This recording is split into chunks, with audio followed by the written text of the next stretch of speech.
कोई गरीबों की बात करता है तो कोई मजलूमों की बात करता है तो कोई दलितों की बात करता है। आज हम ऐसे शख्स से मिलाएंगे। आप लोग कहते हैं ना कि राजनीति होती क्या है, तो राजनीति में बहुत सारे लोग हैं और बहुतों ने एक अलग अलग इतिहास लिखा, लेकिन इतिहास के पन्नों में एक ऐसे शख्स से आज हमारी मुलाकात हुई कि आप भी सोचने पे मजबूर हो जाएंगे। नमस्कार, मैं हूं जितेंद्र और आप देख रहे हैं जोश एक्सप्रेस। आज हम बिहार में हैं और बिहार की राजधानी पटना में है, जहां लोग कहते हैं कि दलितों को मूछे रखने पे जान गंवानी देनी पड़ती है, जहां लोग कहते हैं कि दलितों पे अत्याचार होता है, वहीं बुलंद आवाज में हमेशा अपने गतिविधियों के साथ खड़े रहते हैं। आज हमारे बीच में है आदित्य पासवान जी। पहले स्वागत है सर आपका। बहुत धन्यवाद आपका। आदित्य पासवान जी, मैं आपके बारे में बहुत तो नहीं जानता और आपसे ही जानने का प्रयास है, लेकिन मैंने देखा कि समाज में बहुत सारी चीजें हैं जहां से लोग मूछ आप भी रखे हैं। डर नहीं लगता है कि मैं मूछ रखा हूं तो?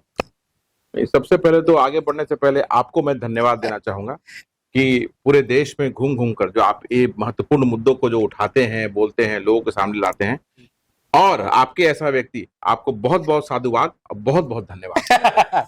थैंक यू सर, मजा आया। थोड़ा सा हम तो आपकी जिंदगी की तरफ चलते हैं जी। एक झलक। आदित्य पासवान जी कहाँ से आते हैं? आदित्य पासवान जी है कौन? देखिए, मेरा पैतृक घर तो गोपालगंज है जी।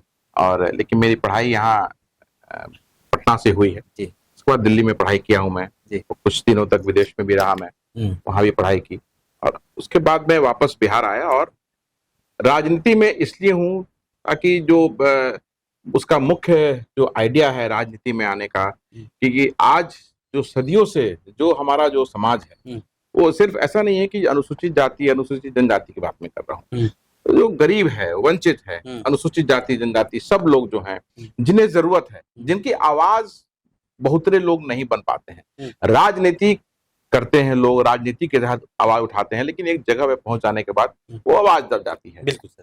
तो मैं उस आवाज के लिए जिसे दबाया गया है, कुचला गया है, सदियों से शोषित किया गया है, उत्पीड़ित किया गया है और आज भी किया जा रहा है, तो अगर मेरे जैसे लोग आगे आके उनकी आवाज नहीं बनेंगे तो वो उन लोग का क्या हाल होगा? आपको नहीं लगता कि आप पहले अगर देखा जाए तो एससी से नहीं आते हैं, दलित से आप नहीं आते हैं, बहुत सारे दलित के नेता आए, बहुत सारे लोग आए, लेकिन इस तरह से बहुत सारे लोग किए, उनको कैसे देखते हैं? जैसे चंद्रशेखर आजाद होंगे, चाहे आपके यहाँ पासवान जी होंगे, चिराग पासवान जी, ये भी आए तो दलितों की बात किए कि हम दलितों की बात करते हैं, SC ST की बात करते हैं, और आज वही बात आप भी दोहराए। नहीं लगता है कि आप दोहरा रहे हैं?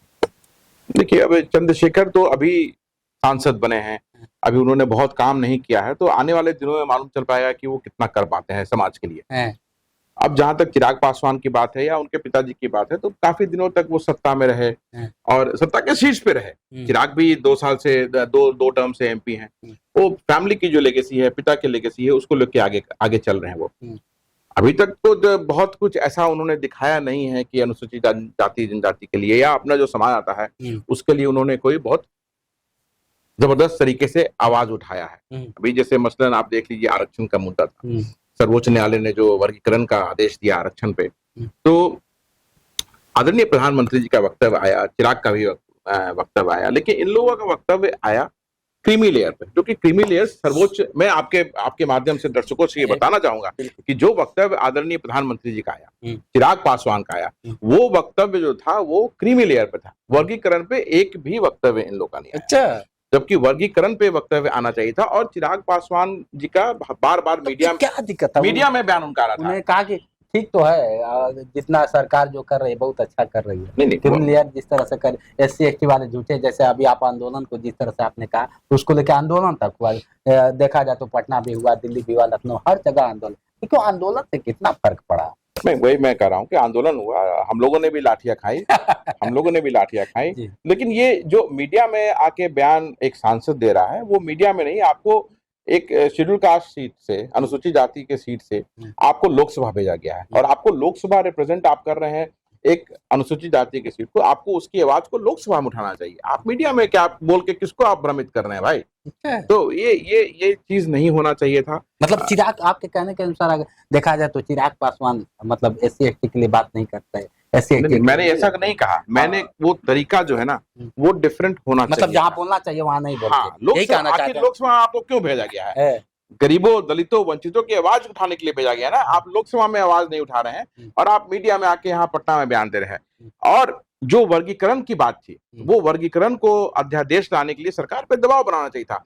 आज रिव्यू पिटिशन डाले गए सुप्रीम कोर्ट में और रिव्यू पिटिशन को भी निरस्त कर दिया सुप्रीम कोर्ट ने, और उस पर कोई भी बयान ना चिराग पासवान का रहा, ना जीतन राम मांझी का रखा। जीतन राम मांझी तो उसके फॉर में है, उसके फेवर में है। अच्छा, हाँ, तो वो उनका तो खैर स्वाभाविक है, बयान नहीं आएगा। लेकिन भारतीय जनता पार्टी का जो शीर्ष नेतृत्व है, जो कहता है कि आरक्षण पे कोई हाथ नहीं लगा सकता है, उन लोगों का कोई बयान नहीं आया। और मुझे लगता है कि एक बयान सरकार की तरफ से इस पे आना चाहिए था कि आने वाले समय में अध्यादेश लाके इसको निरस्त किया जाएगा। लेकिन अभी तक ये शांति और खामोशी है। तो अब ये लोगों को समझना है कि कौन कैसा है राजनीति। आजकल बच्चे अवेयर हैं, लड़के अवेयर हैं, वोटर अवेयर है, तो उन्हें समझना होगा कि कौन आपके लिए आपकी आवाज को उठा रहा है, बात कर रहा है, मजबूती से रख रहा है। चिराग पासवान अगर बात कर दिया जाए, अभी आदित्य पासवान जी चिराग पासवान को नहीं चाहते हैं कि मुख्यमंत्री के रूप में देखा जाए।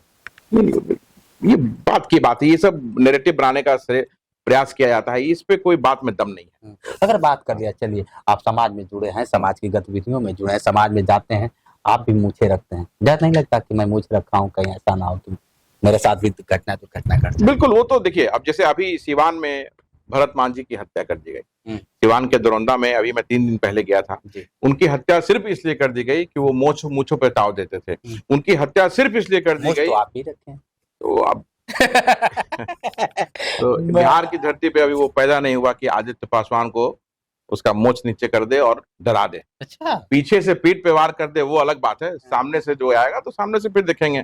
तो मूछ रखने पे हत्या, और ये पहली बार नहीं हुई है। बिल्कुल, ये पहली बार नहीं है, ये पहली घटना नहीं है। इससे पहले राजस्थान में हमारे एक युवा साथी, युवा भाई की हत्या कर दी गई क्योंकि वो मोछ रखता था और मोछ पे दाव देता था। घोड़ी पे चढ़ जाना, घोड़ी जी, आप आम आदमी की छोड़िए, आज से 4 वर्ष पहले मध्य प्रदेश में घोड़ी पे चढ़ के जा रहा था, उसे उतार कर पीटा गया जी। एक आईपीएस 2022 में जब अपनी शादी वो करना चाहता था और घोड़ी पे बारात में जाना चाहता था, तो उसे सुरक्षा की मांग करनी पड़ी। तो समझिए कि एक आईपीएस का ये स्थिति है, तो एक आम आदमी का क्या हाल होगा। इसीलिए आज उत्पीड़न और शोषण इतना बढ़ा हुआ है। अभी देखिए गया में, बेलागंज में हमारे उपेंद्र पासवान का बेटा जो है प्रेम कुमार पासवान, उसे बुरी तरह से पीटा गया, और सिर्फ इसलिए पीटा गया कि वो बिहार पुलिस की चयन प्रक्रिया में वहां गया था और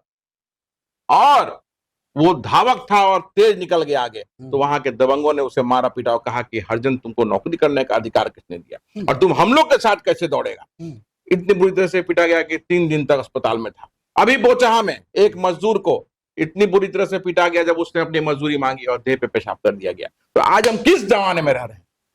मैं सरकार से पूछना चाहता हूं कि सरकार क्या कर रही है कि बार बार ऐसी घटना बिहार में हो रही है। अभी कुछ दिनों पहले मुजफ्फरपुर के पारू में हमारी बेटी रूपा को निर्ममता से उसकी हत्या कर दी गई, स्तन काट दिया गया, बलात्कार किया गया, पुलिस चिट्ठी पड़ी हुई थी। आप भी जाते हैं धरातल? मैं गया वहां पे, बिल्कुल, मैं गया और उसको न्याय दिलाया उसके परिवार को। बिल्कुल, धरातल पे मैं देखता हूँ आदित्य पासवान जी, आप जाते हैं, जब धरातल पे जाते हैं तो कहीं नहीं लगता यार मैं नेता बन के जा रहा हूँ, समाज सेवी बन के जा रहा हूँ, या फिर कैसे अपने आप को प्रेजेंट करते हैं? मैं उस परिवार का दुख दर्द बांटने जा रहा हूँ, मैं बस ये समझ के जाता हूँ, और वही मैं करता हूं कि जब तक उनको न्याय नहीं दिला दूं, उनकी लड़ाई को लड़ता हूं। और आज भी सुशील की लड़ाई में लड़ रहा हूं, जो भरत मांझी का बेटा है।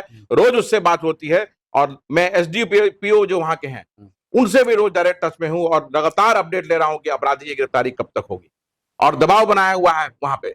तो जब तक न्याय नहीं मिलेगा पीड़ित को, हम लड़ाई को नहीं छोड़ेंगे और छोड़ते नहीं। अपनी जिंदगी को कैसे देखते हैं जब आप धरातल पे जाते हैं? और देखा जाए तो धरातल में बहुत कम लोग दिखा तो देते हैं, स्टूडियो में बैठ के दिखा लेते हैं। जैसे आपने पीछे बैक में कहा कि क्या होता है कि इन्होंने सिर्फ मीडिया में बाजी किया, धरातल पे बहुत कम लोग जाते हैं और आप धरातल तक जाते हैं, उद्देश्य क्या है? एक प्रयास है कि जो शोषित रहे, वंचित रहे, सालों से जिनकी आवाज कोई बन नहीं पाया, कम से कम उनके लिए कुछ भी मैं कर पाता हूँ, उनकी आवाज बन पाता हूँ, तो मुझे अंदर से खुशी होगी कि मैं किसी की आवाज बन पाया, उस समाज की आवाज बन पाया जो वर्षों से शोषित और पीड़ित रहा। बिहार के लिए अगर बात करिए, एक आइकन के रूप में अब धीरे धीरे उभरते जा रहा है, क्या बिहार को देना चाहते हैं? बिहार के पास तो अभी मतलब पिछले 19 वर्षों से ये हाल है कि डेवलपमेंट के नाम पे जो लूट मचा है, तो वो बिहार अभी जहां पे बिहार को होना चाहिए था। जब नीतीश जी 2005 में सत्ता में आए थे तो हमें लगा था कि एक पढ़ा लिखा व्यक्ति सत्ता में आया है और बिहार प्रगति पथ पे अग्रसर होगा। लेकिन पिछले 19 वर्षों में और पहला 5 साल हम बोलते भी रहे हैं, हम बोलते भी रहे हैं और तारीफ करते रहे हैं नीतीश जी की, नीतीश जी की तारीफ करते रहे हैं कि वो उन्होंने पहला 5 साल अच्छा काम किया और लोक कल्याण की जितनी नीतियां थी सफलता से ग्राउंड पे उस पर काम किया और सफल भी हुए। लेकिन उसके बाद सत्ता में ऐसा सत्ता का कुर्सी का लोभ हुआ कि इतने सारी गलत डिसीजन बिहार में हो कि आज बिहार को देखिए एक लेबर स्टेट बोला जाता है। आज आप चले जाइए, महाराष्ट्र चले जाइए, गुजरात चले जाइए, दिल्ली चले जाइए, पंजाब चले जाइए, तो बिहारी लेबर ही वहां काम कर रहे हैं। या बिहारी लेबर को छोड़ दीजिए जो यहाँ बच्चा पढ़ लिखता है। बिहार को इस तरह से करना, लोग जब बाहर जाते हैं तो जब खुद में गर्व करते हैं कि एक बिहारी 100 पे भारी। बिल्कुल, क्योंकि बिहारी माइंड जो है ना बहुत शार्प होता है, बहुत फास्ट होता है। We are always proud that we are Bihari. और जब जहां भी जाते हैं तो बोलते हैं कि हमें बिहारी, कभी कहीं मतलब वहां पे गर्व होता है बोलने में ये। लेकिन जो लड़के को, जो बच्चों को यहाँ नौकरी मिलना चाहिए था वो यहाँ नहीं मिल रहा है। वो मजबूर है बाहर जाने के लिए, मजबूर है बाहर जाकर पढ़ाई करने के लिए। आज देखिए बिहार की धरती जो आईएएस बनाने की फैक्ट्री के तौर पे जाना जाता था, आज वो संख्या पिछले 19 सालों में कम होते होते 2023 में मात्र 28 लड़के बने। यूपीएससी की परीक्षा में मात्र 28 लड़के बने और वही नंबर्स 80s में, 90s में, 70s में सौयों में रहते थे। आज क्या हो गया उसी ज्ञान की धरती को कि नंबर जितने कम आ गए। आज वही ज्ञान की धरती को क्या हो गया, बिहार में औद्योगिकरण, उद्योग फल फूल रहा था एक समय में। कांग्रेस के समय में श्री बाबू जब मुख्यमंत्री बने, आजादी के बाद जब श्री बाबू मुख्यमंत्री बने तो विपरीत परिस्थिति में जो उन्होंने औद्योगिकरण बिहार का किया वो काबिले तारीफ है। 31 चीनी मिलों का निर्माण कराया उन्होंने। आज मात्र 5-6 चीनी मिलें चल रही हैं। 26% देश का चीनी बिहार में बनता था। महाराष्ट्र में उस वक्त मात्र 2-3 चीनी मिली थी। आज बिहार में मात्र 5-6 चल रहा है। महाराष्ट्र में 70-80। बिहार में रोजगार नहीं है भाई। रोजगार अगर यहाँ होता तो पलायन क्यों करते बच्चे? इसका अगर देखा जाए, इसका कारण ये है कि औद्योगिकरण यहाँ नहीं हुआ। औद्योगिकरण पिछले 19 वर्ष कम होता है। किसको मानते? नीतीश कुमार। नीतीश पहले लालू यादव जी रहे और बहुत बिल्कुल सही बात है। तो आप प्रेजेंट को ही क्यों, पास्ट वाले भी तो कुछ किए हैं। आपका कहना बिल्कुल सही है कि लालू जी पे आप जो यहाँ जो ब्लेम किया जाता है कि उसमें डेवलपमेंट नहीं हुआ, लेकिन वो समाजवाद का दौर था। जो पिछली पंक्ति में हमारा भाई जो बैठा हुआ था, जिसे बोलने का अधिकार नहीं था, कभी कुछ होता था वो पीछे रहता था कार्यक्रमों में, उसे अगली पंक्ति में लाया गया। एक से एक लोग जो पिछली पंक्ति में थे, हमारा गोंद भाई हो, चाहे वो रविदास भाई हो, नट हो, पासी हो, मुसहर हो, सबको लालू जी ने आगे किया। वो समाजवाद का दौर था और हम मानते हैं, लालू जी को मानते हैं, और हम मानते हैं कि वो डेवलपमेंट उस वक्त उस तरह से नहीं हुआ, लेकिन वो समाजवाद का दौर था। और जो पिछली पंक्ति में जो बच्चे हमारे बैठे थे, भाई जो बैठे थे, उन्हें आगे आने का मौका मिला, बोलने का मौका मिला। नीतीश जी क्यों शासन में आए? वो तो यही बोल के आए ना भाई कि हम बिहार को प्रगति पथ पर ले चलेंगे। तो आज कहाँ है बिहार पे? आप देखिए, आप पटना का जब मेन रोड पे जाएंगे, राजधानी है पटना, तो सब रोडें आपको बहुत अच्छी दिखेंगी, लेकिन जब आप कनेक्टिंग रोड्स में अंदर कॉलोनीज में घुसेंगे तो सारी रोड्स खराब हैं हर जगह। और ये बिहार